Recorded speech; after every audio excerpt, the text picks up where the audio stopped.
Hey, I'm Timmy Myers, Housing Director for Southeast Kansas Community Action Program. You may know us as SEK-CAP. We operate some housing assistance programs that are funded by Housing and Urban Development, or HUD. We've noticed there are a lot of thoughts and ideas floating around out there about rental assistance programs, so let's talk about some of them. So you may have heard some things like people on HUD don't work and don't have to pay anything for rent. Or some people believe that people on HUD are just taking advantage of our tax dollars.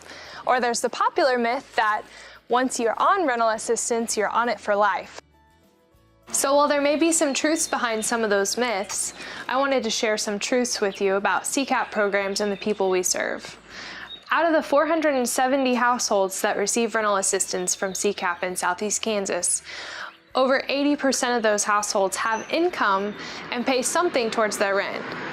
So we can't exactly call them freeloaders, right? Over 50% of the people we serve have received rental assistance for less than 2 years. So for most people, this is not a lifelong program. Almost 60% of the people we serve are elderly or disabled. And I think most of us know someone who's elderly or disabled. And we know that many of them struggle on a monthly basis to pay for basic necessities like food, rent, utilities, prescription costs, transportation. These are people who have been taught to pull themselves up by their bootstraps. They don't necessarily want to ask for help. Unfortunately, they've been left with no choice but to ask for help. So these housing programs aren't all bad like we sometimes hear. Recent studies actually show that housing assistance programs have economic benefits for the entire community, not just for the people receiving them. When people can afford their housing, they're more likely to get a job and keep a job, and their kids are healthier and do better in school. So these programs are helping real people in our communities, our neighbors, our friends, our families. When they suffer, we suffer.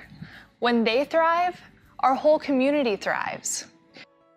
So you're probably wondering why I'm telling you all this, and I'm hoping that you'll join us in fighting for these programs. So if you'd like more information about the proposed HUD budget cuts or how you can contact your senators and representatives, just click the link right below this video. Together, we are uniting people and creating opportunities. Thanks for listening.